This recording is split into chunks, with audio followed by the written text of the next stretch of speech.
And now for more on the situation in the Middle East and how this week's highly anticipated summit between U.S. President Donald Trump and Chinese President Xi Jinping will affect the course of this war. We're joined today by Professor Moamen Gouda, Professor of Middle East Economics at Hankuk University of Foreign Studies. Professor Gouda, thanks for coming on today. My pleasure. So Iran has responded to the U.S. ceasefire proposal to end the war, but Trump called it unacceptable. So where is this war heading? Exactly what you mentioned, Ms. P. We're heading for more conflict. We're heading for more escalation. We have to remember we have been in this process of negotiations to reach some sort of a deal for more than a month now, actually.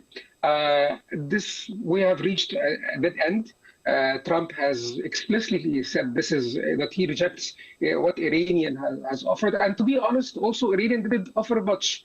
If you are comparing what they offered at the last proposal with what we have been given before the war during the Geneva meetings, it's more or less the same.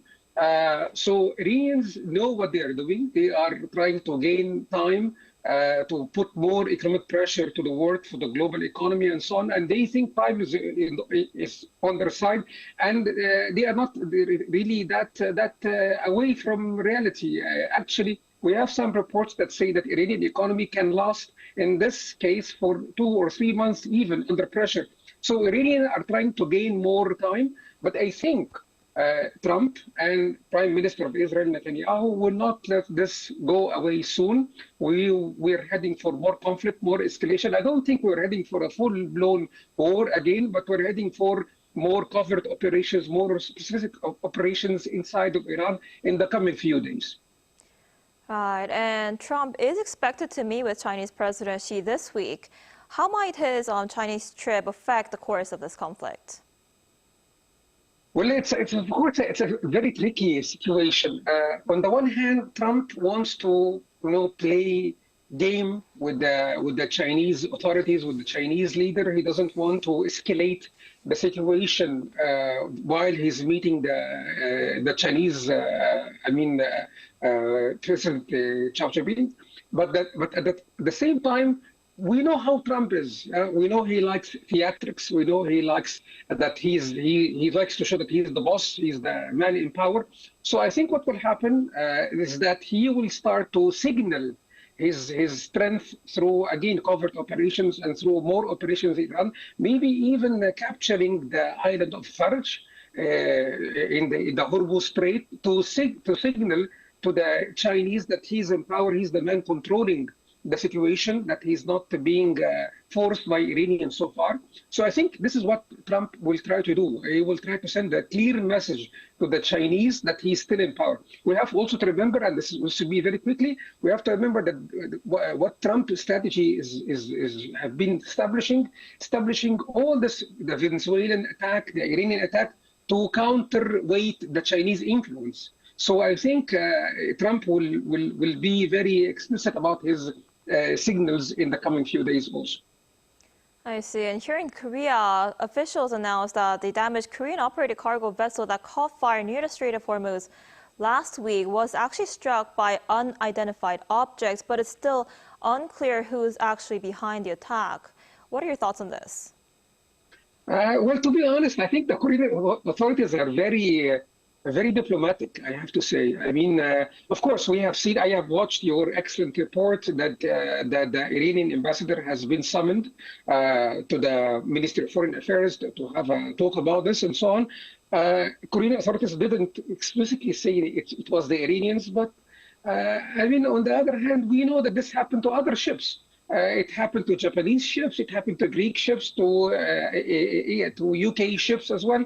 So, and this is a tactic that has been established by the IRGC for a long time. This asymmetric conflicts in the Hormuz Strait to send also a pressure and to send a message that risks are increasing, that we have problems here, that we should act. I mean, that the global economy is in shambles and so on. I think they are putting this pressure. Korean authorities are trying to be very diplomatic. They know that the Iranian oil is very much needed, and they have, of course, historical ties with Iran. So they are very sensitive about this.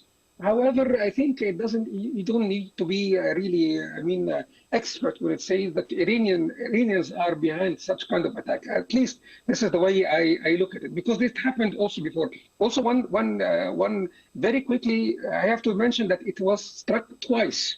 So as the Korean MOFA have mentioned, this was a deliberate attack. This is not something that happened haphazardly. No, this is a deliberate attack. This is a deliberate message, and we should act upon it with this idea in our minds.